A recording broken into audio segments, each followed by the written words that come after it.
always make some notes, so I just...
good afternoon. My name is Gabriele Baumann, and I would like to welcome you on behalf of our co-organizer, the Konrad-Adenauer Foundation in Stockholm. The Konrad-Adenauer Foundation has been doing international work since 60 years now. So actually, this year is an anniversary. So leading global dialogue for democracy, freedom, and the rule of law. Chancellor Konrad Adenauer, he stood for European unity and the integration of Western Germany into the European community and NATO. So just from my side, a few remarks on the event today. As Spain will take over from Sweden in a few weeks' time, we have decided to draw some conclusions about what has been achieved so far, and hundreds of meetings have been conducted. The quantity in itself is already, I think, a result. And nothing went obviously wrong, even under the circumstances that the presidency had to act in a crisis mode of the Russian war, demanding military, financial, and humanitarian support to Ukraine and rising energy costs. The last months have been overshadowed by the impact of the war. Nevertheless, free trade, competitiveness, climate, and resilience have been major topics on the agenda, and achievements have been made. Like Sweden has been working on the green transition. The great progress was achieved in EU's Fit for 55 regulations, and then the ban on sale of new petrol and diesel cars from 2035 has been put forward. Just to name a few, because our experts will elaborate on this in detail. So what can we generally take from this time, from these 6 months? Have they added more Europe to Sweden? Our foundation and SIEPS have been closely following the ongoing presidency, but has the Swedish population taken notice of it at all? Maybe not as much as we would have wished. There has been criticism that meetings were mostly held outside of the city center, close to the airport. Fully understandable in terms of logistics, but probably not as favorable for this image of Sweden. As critics also say, more communication could have been helpful in regard of presenting the country ahead of the European elections next spring. Actually, in June, the date has been fixed. Now, the party leader of the Sweden Democrats has, on the contrary, recently said that Sweden should reassess its membership in the European Union. just to give one quote. But now to Spain. What will Spain make out of it? What is its agenda and the sense of Europe? The Spanish presidency will take place in the final stretch of the European cycle before the elections to the European Parliament in June, and Spain has therefore a crucial role in completing negotiations and finalizing decisions. Yeah, but now I'm happy to have here today our distinguished experts on the European Union from both Sweden and Spain to assess the current situation, to review the Swedish presidency's priorities, and to discuss the upcoming transfer of the presidency to Spain.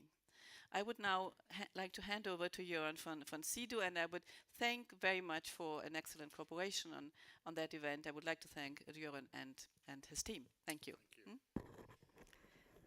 Now we will also transfer the audio to me. Like that.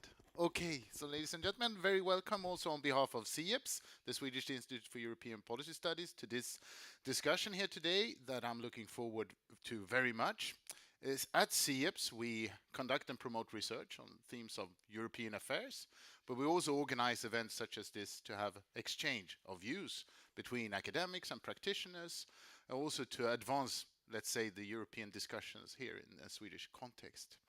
The Swedish presidency has, of course, been one of our themes of focus over the last year or so. Already before the presidency, we wrote several reports on what to expect, and we are now getting closer to the end, which means that we are starting at least to assess what has been achieved so far by the Swedish EU presidency.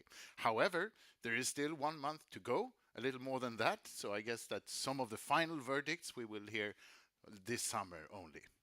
Now, of course, a presidency is a bit of a peculiar role in the EU's institutional system. It's a very important role in managing the common agenda, moving it forward, and also dealing with the unexpected. And of course, the Swedish presidency has been forced to do both of these elements simultaneously, and I'm very much looking forward to hearing now the experts that will talk about Swedish EU presidency, but also with a view to what we can expect from Spain when it takes over. And with that said, I'm now going to hand over to today's moderator, Jakob Lewander, researcher at SIEPS. Jakob, over to you. Thanks a lot, and thank to both of you for those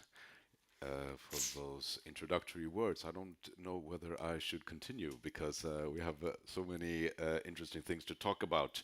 I'll take a few moments to introduce our panel and to frame the discussion a bit, and then we'll move on. As said, my name is Jakob Lewander. I'm a researcher at SIEPS, and so what we're going to talk about today is what can be said about this changing of the guards in the rotating presidency. What does it mean for the EU, and what does the presidency mean for these particular member states? To discuss these issues today, we have to my left, Ignacio Molina, who's of course a senior researcher at Instituto Elcano in Madrid, and is also a professor of political science in Universidad Autónoma in Madrid. Then we have Ylva Nilsson, who has been covering EU affairs for quite some time now. She's also she also writes editorials for the Swedish newspaper Expressen, which you will be sure to notice, and she is previously part of SIEP's advisory board. And to my left, we have Louise Bengtsson, who is a senior researcher at the Institute, at Swedish Institute for European Policy Studies. Welcome all, and thank you all for being here. So just to frame the discussion a bit before I leave to Louise and Ignacio to give us your first impressions. Take a few minutes to look into your first impressions of the Swedish presidency.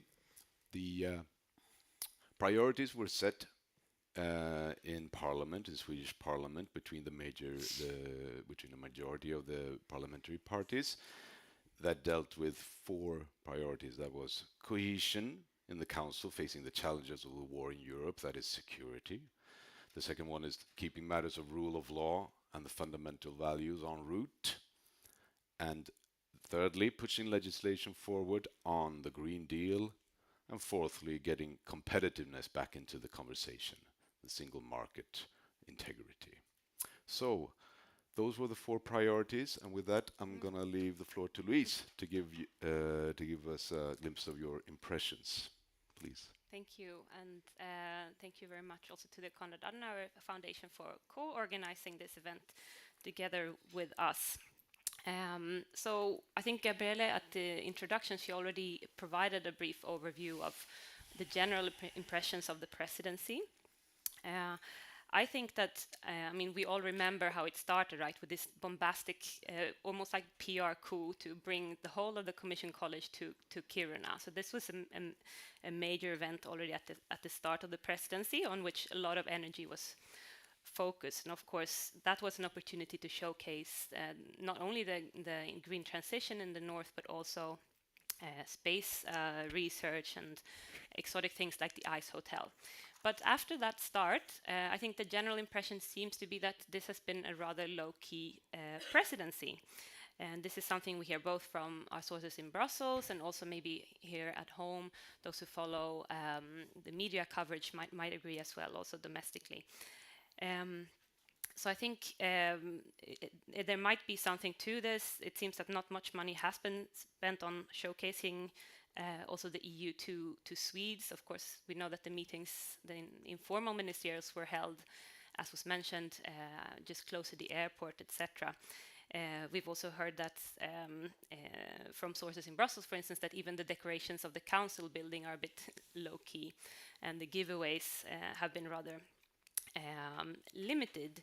So there is something to this. There was also no summit held in Sweden, although this is not compulsory any longer, because of course Sweden is not chairing the European Council under these current institutional arrangements.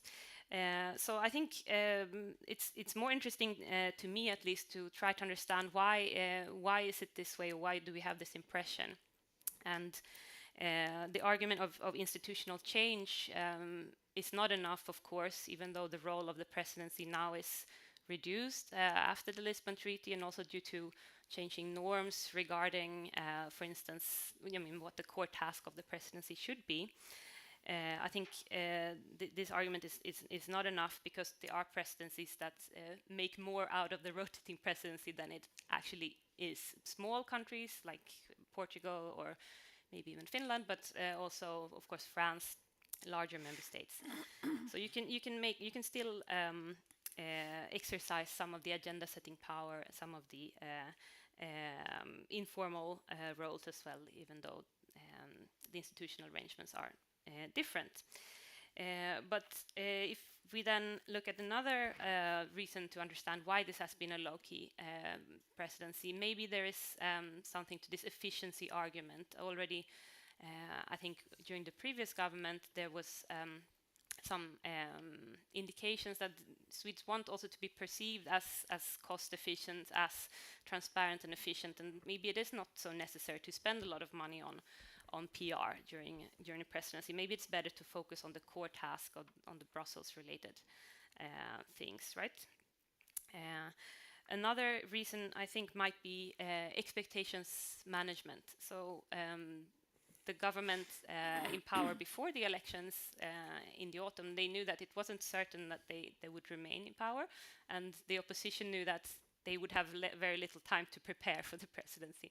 So I think that was a reason also for settling on a narrative of low expectations. What was the saying? So under promise, over deliver was kind of a mantra we heard, and there is something to this as well, I think. The reason why we perceive that the Czech Republic did so well might have been that people probably didn't have as high expectations of this presidency. It might be a reason. And yes, this could also have been a way to handle political change just before the presidency, to focus on low expectations and a Brussels-based presidency. But then, of course, it's also a very particular situation in the world right now, with the war in the EU's neighborhood and Russia's aggression. A main priority for Sweden was, of course, to focus on the day-to-day management of this crisis, and that takes up a lot of energy and resources, of course, from civil servants. So that could have been another reason for lowering the expectations a little bit.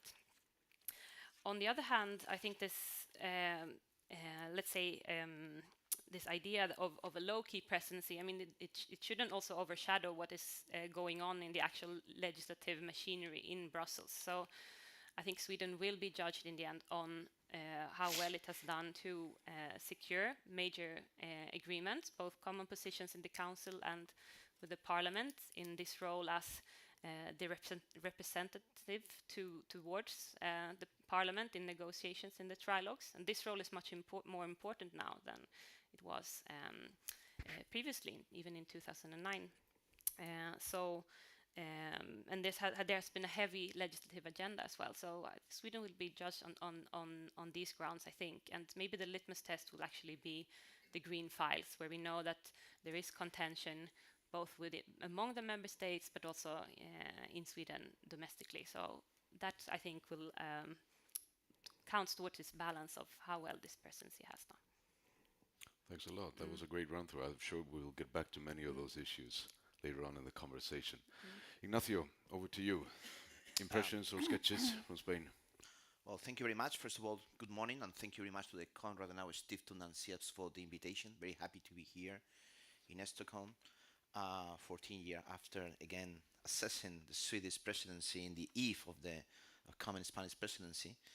I basically agree with your analysis from outsider's perspective. Outsider, but at the same time, someone who is working on the presidency. Now, well, I'm more or less familiar with this going on at the Council agenda for trilogues or external relations of the European Union, trade negotiations, and so on. First of all, I would like to make two previous comments. First, about the context. January 2023, when Sweden started this semester, and also about the changing role of the rotating presidency within the institutional machinery of the European Union. The first is the context. The context was very difficult.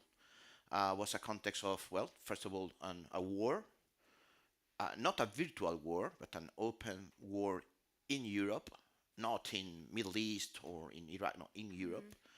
Of course, this is an extraordinary challenge for the European Union and for keeping the unity of the 27.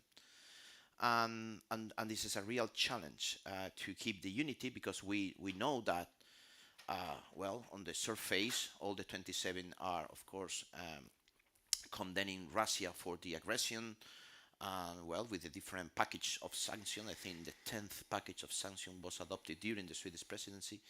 So yes, we have a unity, but we know that, well, we have differences about how to deal with this situation.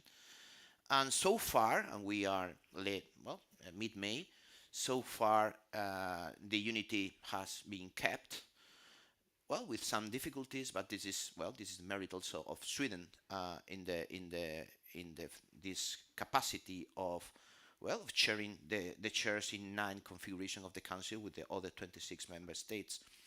So this is what was really difficult. Then not just war, but the economic uncertainty linked to the war, in terms of inflation, in terms of the energy and energy policy. Also, the economic uncertainty was not only because of the war, also because of the policies adopted in the U.S. regarding how to deal with China and the ambition of Biden administration to reindustrialize U.S. with some protectionist measures. And well, now in last May, again, we are perhaps somewhat better than in January. Not just the merit of Sweden, of course, but the 27, perhaps because of the war and because of the transatlantic solidarity on the security front, we are in a more let's say, pragmatic, also constructive approach with the US on IRA and so on. And perhaps the inflation is lowering. We have a better a better economic forecast regarding inflation. So, well, no, the point is that this is probably better. And finally, regarding geopolitics and regarding how to deal with China, we've seen in the recent G7 summit that, again, US and Europe are, well, with this concept of de-risking, instead of decoupling, try to have a more balanced position towards China. So the problems in January, China, Russia, and the economy now are somewhat better. So this is positive, to be positive. You know that now, as an analyst, we know that we know how to see the glass half empty, half full. So this is good. We are in a situation perhaps less uncertain and with the 27 united. And secondly, regarding the institutional role of the presidency, the last time Sweden had this responsibility, and I think that we are going to make some comments about 2009 and even 2001, Sweden was still providing leadership, because was the previous role of the member states in the rotating presidency not just to be honest broker chairing the meetings in Brussels, but also providing leadership to the Union in the Foreign Affairs Council and particularly at the European Council. And this is it's no longer the case. It's the first time Sweden has this responsibility without this high-profile political function. Yes, and if we accept that this is the function of the presidency is just to be a professional, honest broker, country neutral that, well, set the agenda in the council, negotiate with the parliament and the commission in the trialogue, organizing the working groups, the coreper. So, well, the assessment has to be positive again. Even if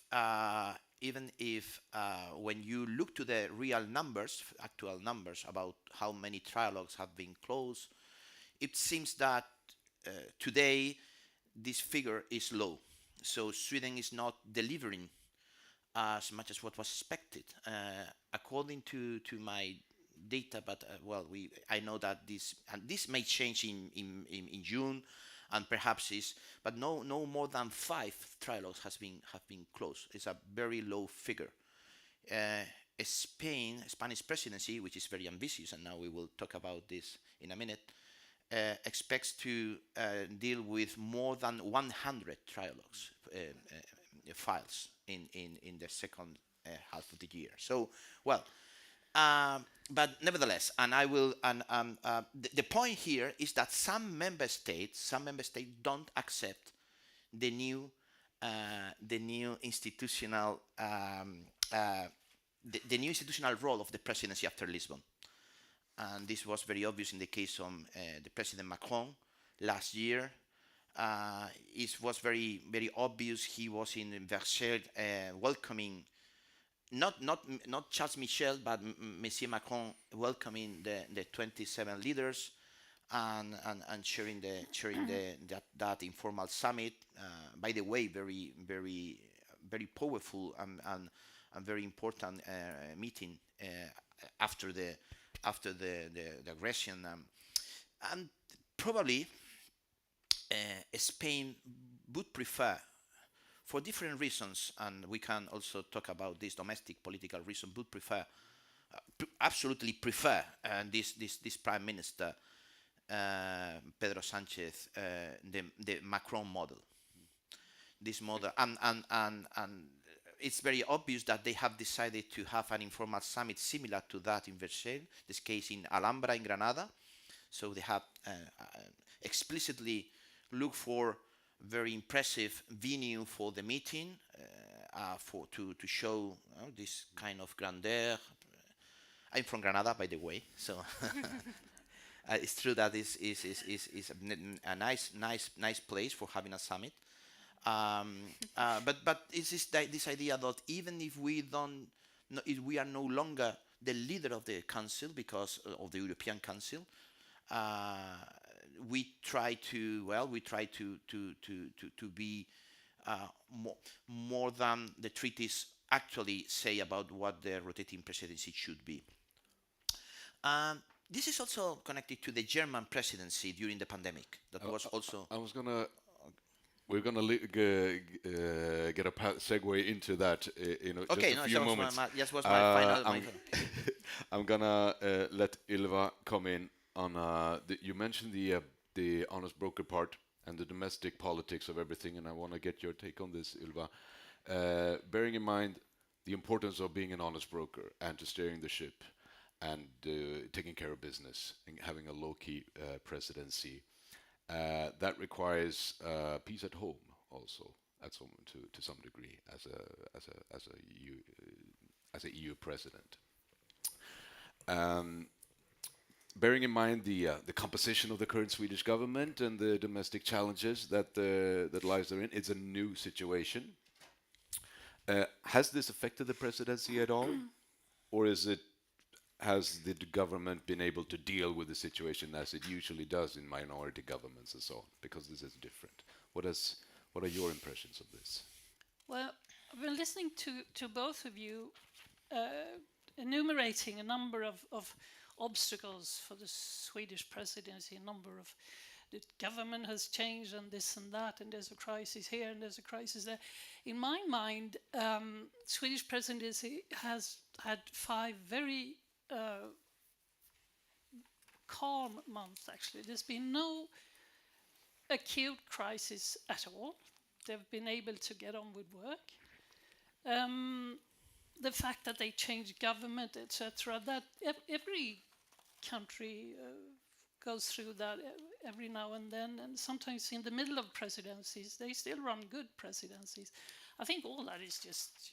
The thing is, no political thought whatsoever went into this Swedish presidency. The preparations were all about practical matters, like where do we seat them, in how many chairs do we need, and should we give them water with lemon taste or not, that sort of thing. I'm sure lots of work went into that. Political thought, none whatsoever. They had no ambition, no idea, no sort of driving force that the former government or this government has put into this presidency. They came up with a few words: safer, greener. I keep forgetting the third one. Freer. Freer. Thank you. Safer, freer, greener. That means absolutely nothing.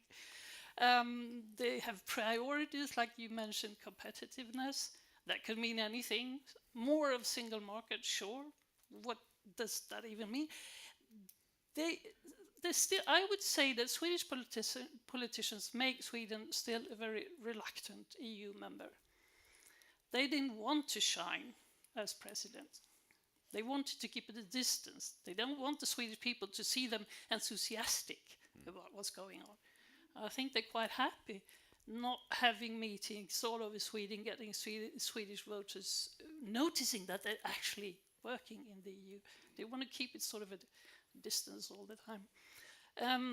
And there was, as you say, there was one thing that was interesting to all us journalists, and that was the fact that this government is dependent on a political party in the parliament with neo-Nazi roots. And you don't say that much in Swedish media because it's considered unkind to the Swedish Democrats to bring up their Nazi roots. But the fact is that all my journalist colleagues all over Europe, when they bring up the subjects, they always mention the Nazi roots of this party, because that's a big deal in Europe. In Sweden, yeah, sure, but they're Swedish, so they can't be that bad. In the rest of Europe, having Nazi roots, that is a big deal. And we have a government depending on a party with Nazi roots. So in Kiruna, which was a great PR coup, as you said, everybody loved it, all the journalists up there and all the commissioners and everything. The questions to like 50% was about how are you going to run a presidency when you're dependent on a party with Nazi roots. That was the big interest.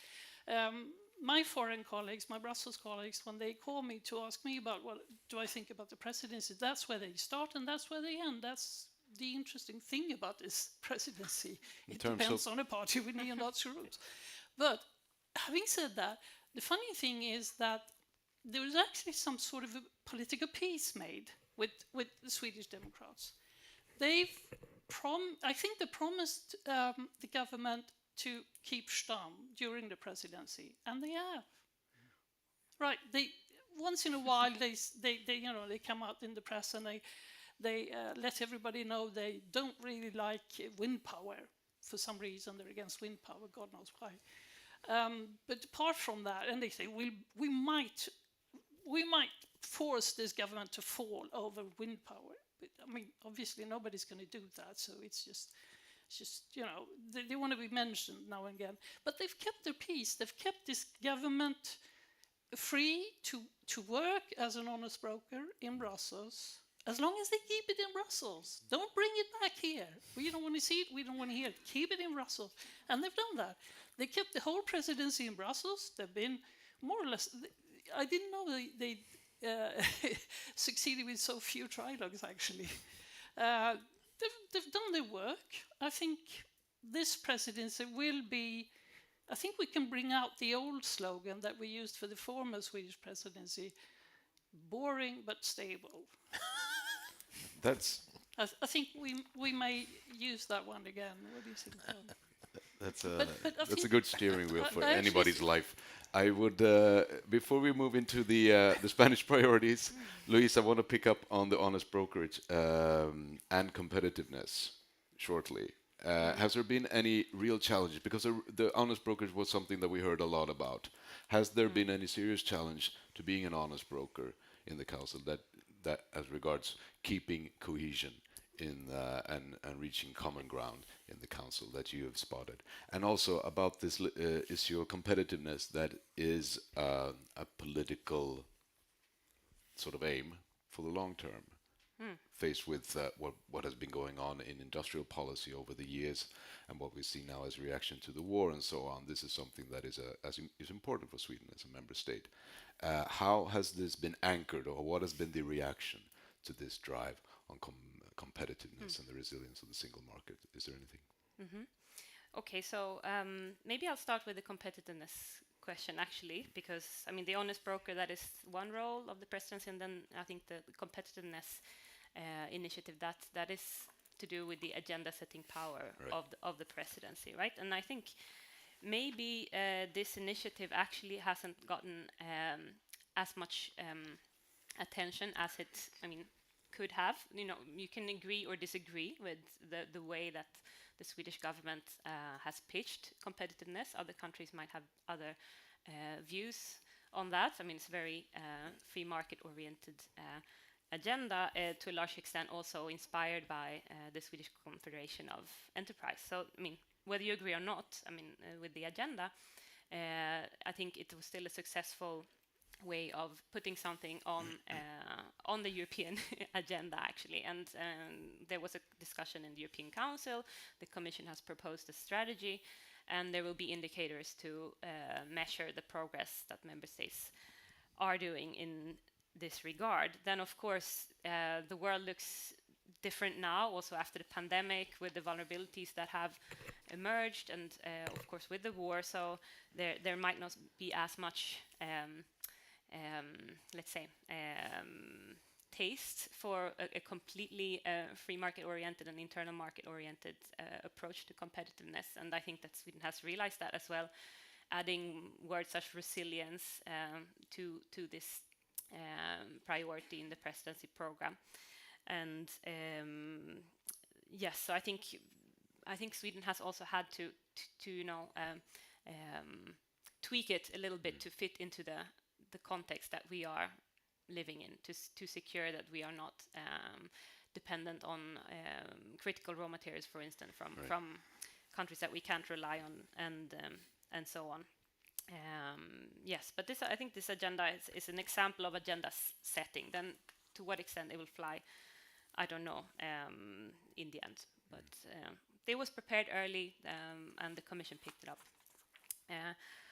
When it comes to the honest broker role, I think this is also a little bit difficult for us to judge. We don't have access to neither the negotiation rooms here in Stockholm with the coalition parties and the parliamentary support needed. We don't know exactly what is going on also inside the trilogues and inside the council, right? But there seems to be mixed messages, and it's also not an easy situation. On the green files, we know that a lot of countries are calling for more like a regulatory break. I mean, some are saying that we've had so many proposals that we need to pull back a little bit and just focus on implementation. That is something we hear from parts of the industry, and those voices, of course, are difficult to handle. And it's not only that doesn't only relate to what the presidency is doing, I think. So it's not an easy landscape to navigate. Perfect. But this brings us, the issue of competitiveness brings us actually to the priorities of the Spanish presidency. Ignacio, could you give us a brief overview of what we can expect from the Spanish government ahead of the next 6 months, and how that's, afterwards I would like to see whether that can relate to the Swedish ambitions on competitiveness. Okay, I will be brief. Don't worry. For the Q&A starts. Well, it's interesting, this idea of priorities of a member state during each semester, because normally the priorities of a member state in the European Union are those goals that normally that country consider to be very, very important and has to fight with in the council with other member states. So if you are a real honest broker, you can consider your goals or your national goals as priorities. So that's very interesting when you say, well, Spain would like to do this, but it's not going to happen during the semester. What we can do is, well, we of course want to, as Spain is a pro-European country, and in theory, almost everything coming from Brussels is considered to be positive for the Spain. This is very good, contrary to Sweden, that has to be more reactive and more reluctant and more gatekeeper. In the case of Spain, there's more trust in the Commission, more trust in advancing the Europe and the European integration and the idea of ever closer union and so on. So that's interesting. And when you talk with the Spanish officials dealing with the presidency, they say, look, this is going to be important the second half of 2023 for the European Union, because Spain takes this responsibility after a passive Sweden, they say this, passive Sweden, and before Belgium with the EP elections, so it's the end of the cycle. It's not going to have, the Belgians are not going to have time because the European Parliament will stop any activity in March or something like that. And then after that, Hungary and Poland will be the other two member states.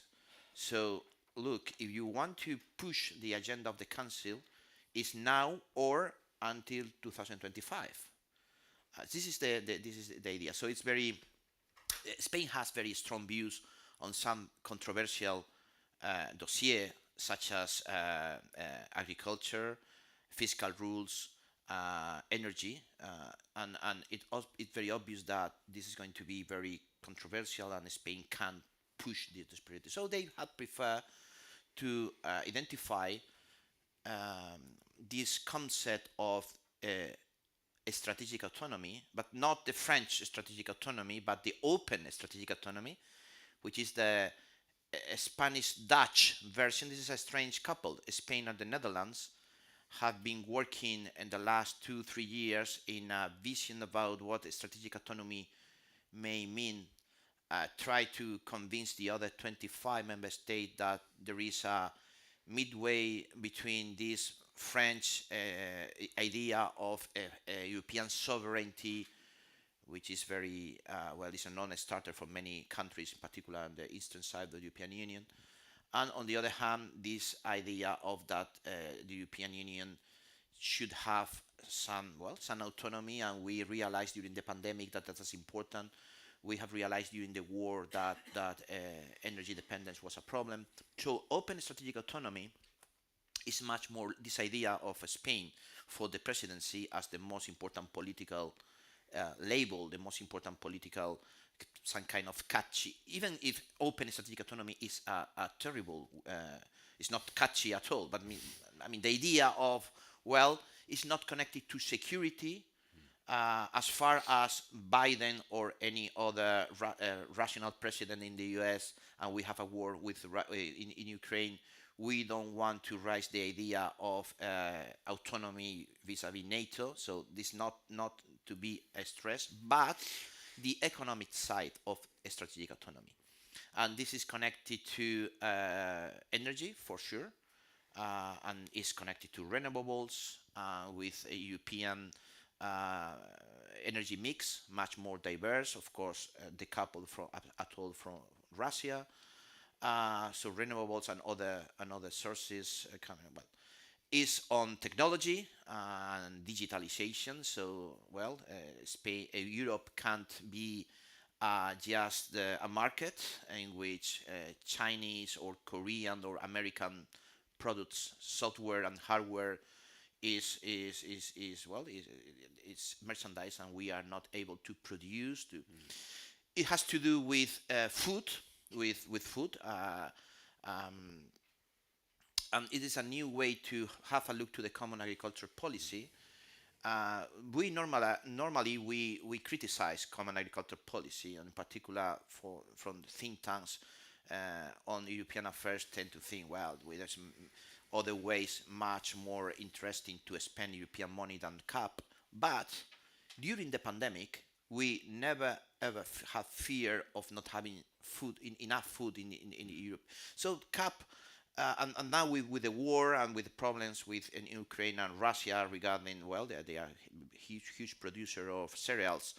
The idea of, we have to be autonomous in the field of food.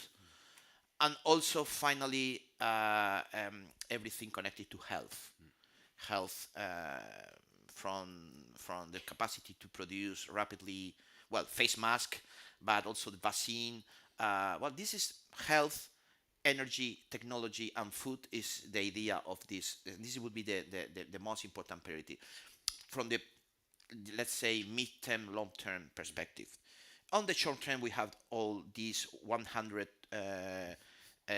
files discussed for the trialogue, 123, exactly 123 on very different matters. You can imagine this is called a golden presidency because it's the last one before the elections in the European Parliament. So you have to, it's not the merit of Spain, but perhaps because now the files and the negotiations are mature enough to close many agreements in the trialogue with the Parliament and the Commission and the Council.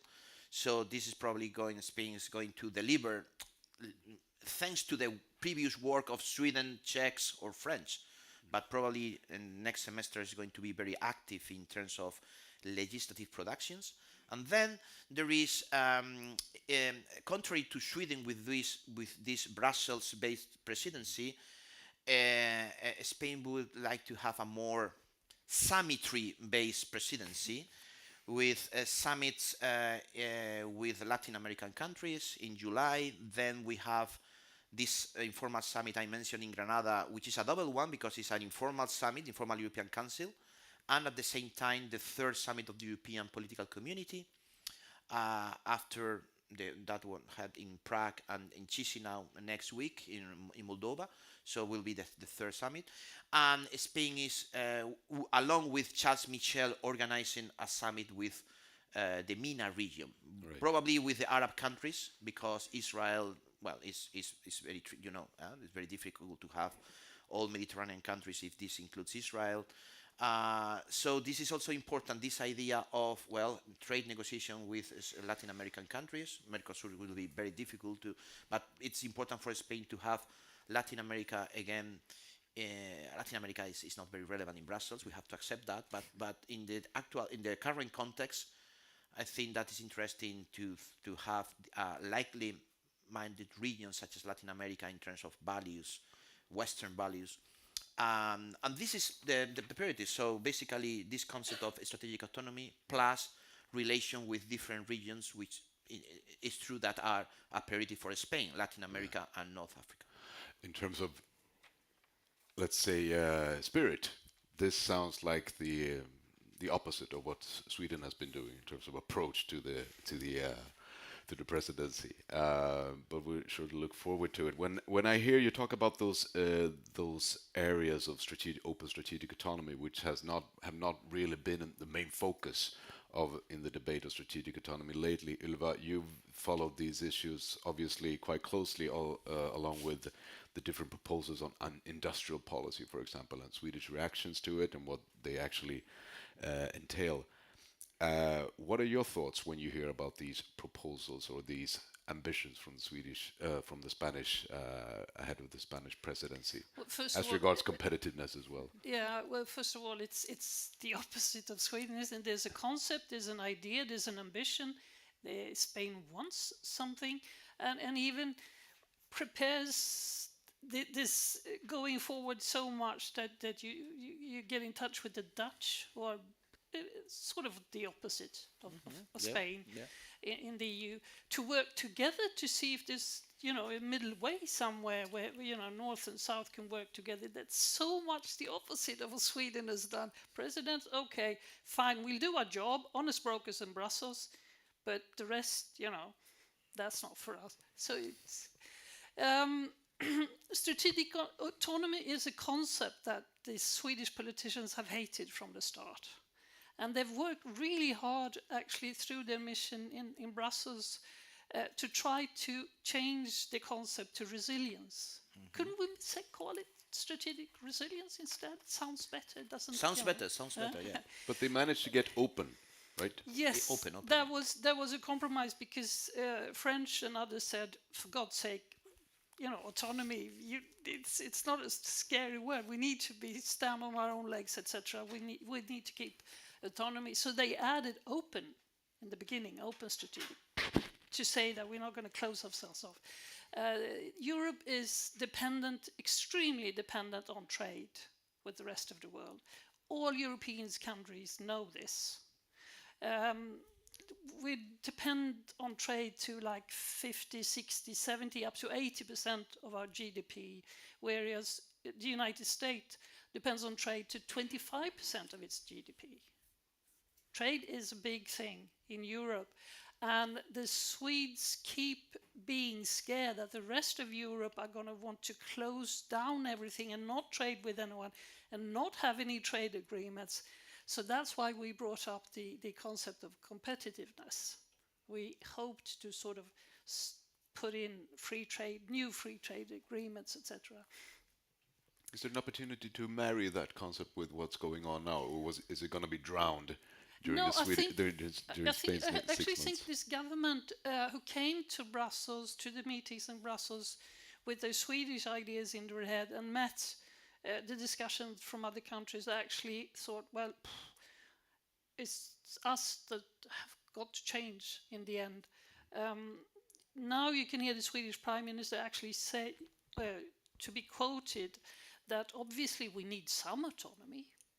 So, they're sort of moving, helped, of course, by the fact that the United States doesn't seem to care very much about European trade. It's America first all the way, and the Swedish industry are very scared of what the United States is doing, are telling the Swedish Prime Minister this.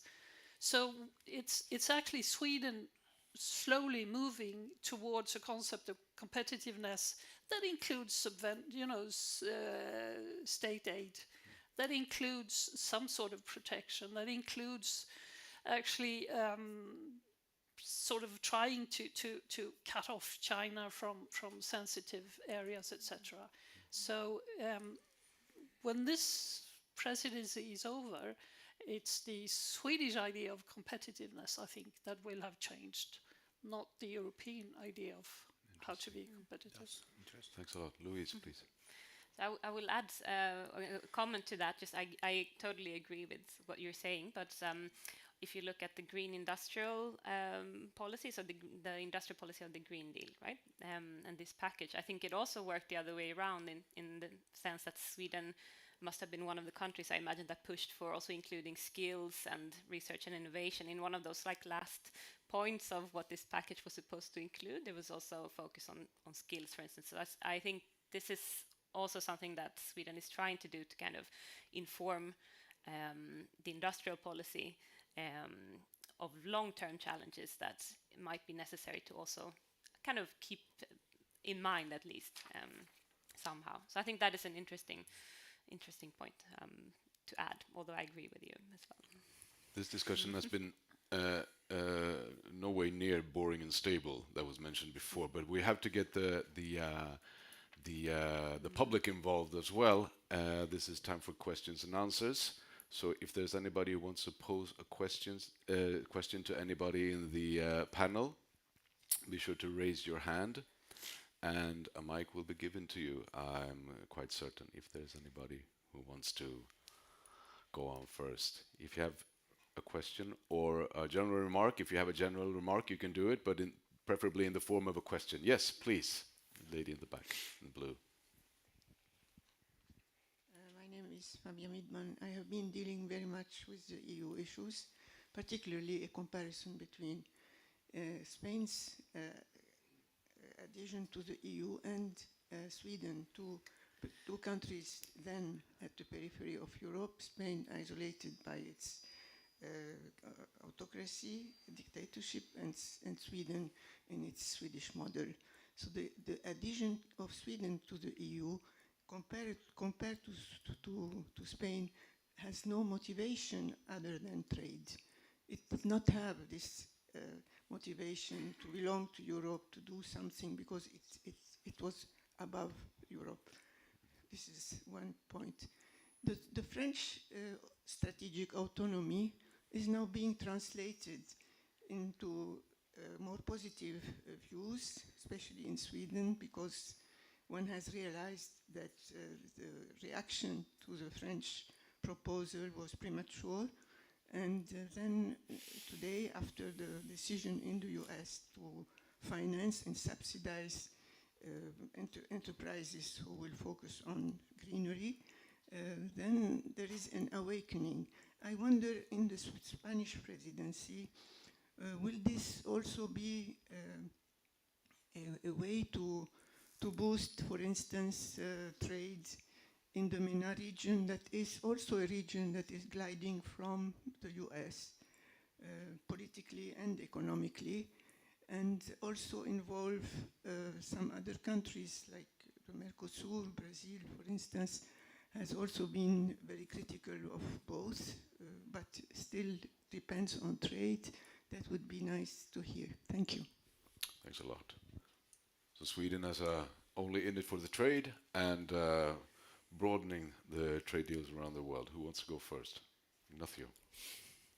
Well, that's interesting that Sweden and Spain to be considered as part of the European periphery, and in a way it's true, no funding member states. But at the same time, some countries that have been more policy takers instead of policy makers regarding the European integration process. And it's a pity that Sweden or Spain, well, it's true that now Spain, after many years of economic, political, and territorial crisis, has more ambition regarding the EU affairs. But I think that in this term, Sweden has an absolute important role to play as a model for combining competitiveness and welfare, and it will be very acceptable for the other member states, and this prestige of being an efficient market economy with social protections. But perhaps because of this reluctance towards more integration, Sweden tends to be reactive and not play more with more ambition in Europe. And for very different reasons, Spain was more or less the same. Not very well sure of the capacity of being a leader for some dossier. Regarding trade, Spain has now, in the last years, super habit in the trade account, trade balance. It's a very open economy, in particular regarding services, some goods as well. But Spain, for example, is a big exporters in the world of cars, but basically services. It's true, as you say, that for Spain is key to keep free trade, and this is a different approach to some countries such as France, that perhaps is not as pro free trade as Spain is, and of course Sweden it's also. I think that it's going to be very, very difficult to ratify Mercosur. Now we have a new president in Brazil, so the idea that it was Bolsonaro to be blamed for that, well, now we have Lula, and again, we probably will not have the ratification. Perhaps for Spain, some Spain economic interests, Mercosur will be damaging, but for political reasons, Mercosur is important, and Spain is going to defend it, and Spain is going to push for at least for partial ratification, but probably it's going to be difficult. But absolutely, Spain is promoting this idea of open strategic autonomy, open and underlining open, because even if Spain agrees with this idea of having a industrial policy, more investment, trying to think some kind of reshoring for strategic sectors such as health or technology, but at the same time to keep Europe open, because otherwise to try to avoid the temptation of protectionism would be very, very damaging for the Spanish economy. But yes, and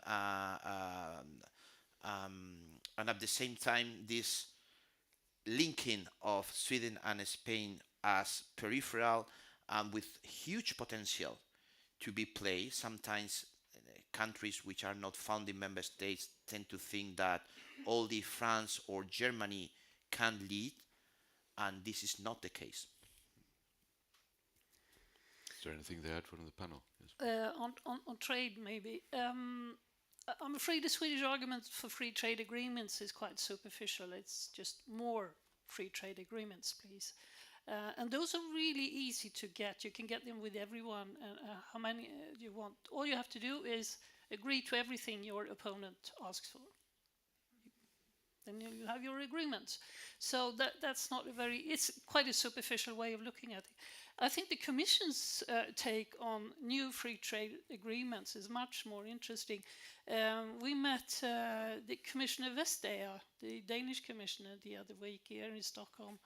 And she told us she'd just come back from Chile, and she'd visited the mines. You know how all the world now wants these rare minerals, I keep forgetting what exactly, critical raw materials, lithium, minerals, right. And Chile's got a lot of them. Obviously, everybody wants to buy them now. And she was working on trade agreements with Chile where EU would actually commit to workers' rights and sustainability in the mining and social sustainability, so that it's not just a question of getting it cheap from Chile as much as we want, but actually making sure that the selling country as well gets something out of choosing EU as a partner to sell their very critical raw materials to. I thought that was an interesting new take. I've never heard any Swedish person mention that way to do trade agreements. I'm all for it, actually. The integration of the mainstreaming of other issues into trade agreements, also gender. I think. I mean, it's a trend, and there's a lot of potential. Yeah. So when I was preparing for this, I thought, maybe a commonality between Spain and Sweden as member states would be this preference for a free trade agenda, and I had the experience that. I thought you were going to say equality because you're really big on equality in Spain. Yeah, now I'm impressed. Really, This is one of the priorities of this government, yes. Yeah. Mm. Sorry. Well, Trade.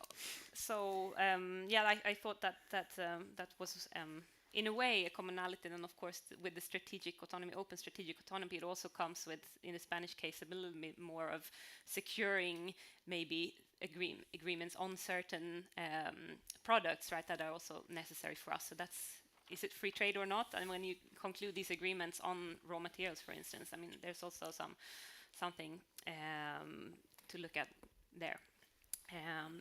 But anyways, I think in this context it's interesting to reflect on, you know, this impression of Sweden as a reluctant European. You know, we've heard this, and considering the impressions of the presidency seems to confirm this observation. But when you look at the figures now for public support for EU membership, it's actually 68% of Swedes are pro EU being part of the European Union, and that was a massive increase since last year. We just produced a study together with the Swedish Institute, producing these figures. So I think that is something to take into account, and the change since last year I think was 11 percentage points or something. So yeah, with this support for the EU actually ingrained more in the Swedish voters' public opinion, yes, we might need to reconsider what